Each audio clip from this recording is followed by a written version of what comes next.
A brand new war, the COVID-19 pandemic, the climate emergency with global warming, a humanitarian crisis, mass migration, terrorism and hyperinflation. There are a tremendous number of things happening around us. Things that we as individuals often can do little about. Of course, we let ourselves be hurt by taking action, go out on the streets with demonstrations, support charities, give away our own stuff to people who need it the most, and even start the crowdfunding actions ourselves. And that is certainly amazing that people support each other through thick and thin. Only these days we are inundated with all the misery that is played out all over the world. If you turn on the TV tonight at 8 o'clock to watch the news, you won't have to wait long before another miserable situation in the world appears. And this overload of negative information beyond our control swallows us up mentally. We feel the injustice, pain and misery that is happening in the world deep in our hearts. But how can you stay happy in a world full of negativity? In this video I'll give you 3 tips to become more positive when everything around you doesn't look so bright. Let's go to the intro.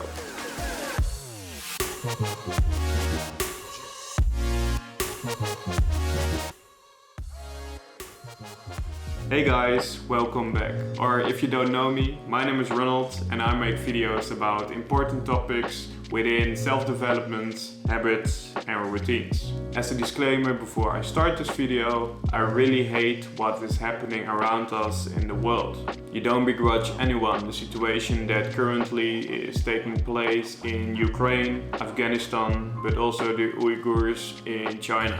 This video is really about how to stay positive in situations that have a negative effect on your mental health and happiness in your everyday life. But how can you become more positive, Ronald? Good question.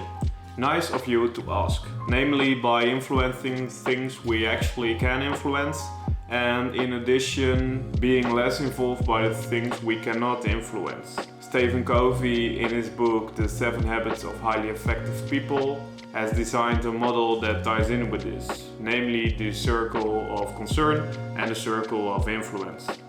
The circle of concern.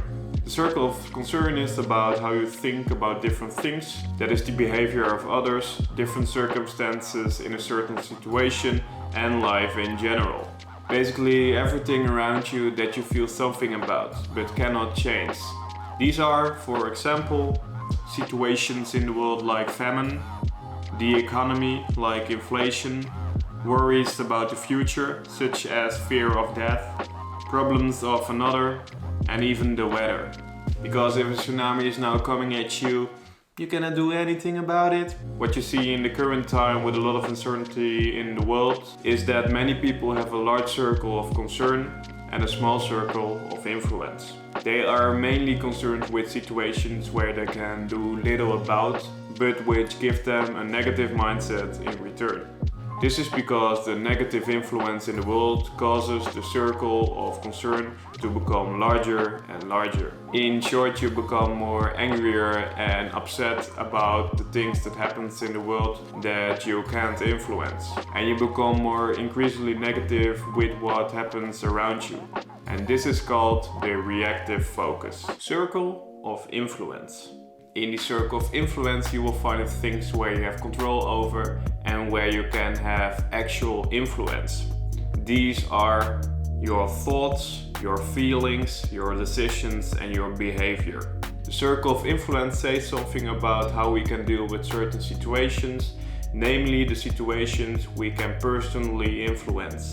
This is called the proactive focus, and I think the following quote fits well in that. It's not what happens to us, but our response to what happens to us that hurts us. So it's about how you, for example, react to all the misery in the world that you are exposed to on a daily basis. Do you get angry or sad about situations where you can't do anything about? Or do you focus on yourself and the things that are within your power to influence? The latter is important to feel less miserable and remain more positive in this chaotic world. Now I will give you 3 tips to get that proactive focus. Tip 1. Stop watching news. Even if you yourself are not a victim of an unpleasant event you have read about on the news, experiencing distress and trauma has all kinds of negative effects, such as an increased risk of depression and other psychological disorders. In addition, news can also be misleading, like revealing a fake truth. So stop watching news. There are better ways to invest your time. But how do you do that? A. Change your environment. If you're normally used to watching the news at 8 p.m. with your parents, that is probably part of your routine. Then, for example, go to your room around that time to read a book, talk on the phone with a friend, or take a walk around the block. There are plenty of things you can do that will give you a more positive end result. B. Remove the news from your social devices. By the news, I don't just mean the news you see at 8 p.m. on the TV. Nowadays, news takes place on a cross-media level. This means you can download the news app on your phone, you can follow news accounts on Instagram, you can subscribe to news channels on YouTube, and you can even subscribe to a newsletter for all the news platforms. By removing this, you will be less exposed with all the negative things happening in the world. And say honestly, how much of the news that you have seen, heard, or read has given your life a positive spin? I don't think so much. Tip 2. Write in your journal about the things that make you restless. Often we get so overstimulated that our negative thoughts are constantly wandering around in our heads. One of the ways that helped me a lot is to write down your thoughts and emotions. In doing so, it is important to ask yourself the why question. Ask yourself why you feel unhappy, insecure, or maybe angry with the world around you. And then think what you can do to solve this unpleasant feeling. By writing about the problem, you can get some distance and you can look at the problem from different sides. Write about possible solutions and what influence you can have. And remember, often the answer is closer than you can imagine. By writing down your negative thoughts and emotions, they will not continue to circulate in your head. Tip 3. Focus on things that are going well in other areas of your life. When you experience something so unpleasant, tunnel vision is the last thing you want. When we feel anxious, we quickly retreat into a defensive posture. Ideally, you might crawl away with a chill series, a bag of chips, and a nice warm blanket.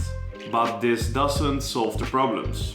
Keep looking at your life more broadly than just the negativity. You will find that there's so much more to live for. You are one step closer to a new positive experience. By following and implementing those 3 tips, you will see that your circle of influence will grow harder than your circle of concern. You will start to see your daily life in a more positive light, despite all the negative things that are visible during this time. Therefore, stay close to yourself by lowering or even eliminating news media, writing down your negative emotion and thoughts in a journal, and focusing on things that gave you a positive power even in this hard and negative time. Hopefully you have learned something with this topic. By the way, don't forget to support me by liking this video, post a comment below, and subscribe to my channel. By supporting me, I have a better chance of being included in YouTube's algorithm, and that will help me a lot to grow this channel. I wish you a great day and I hope to see you next week. Ciao!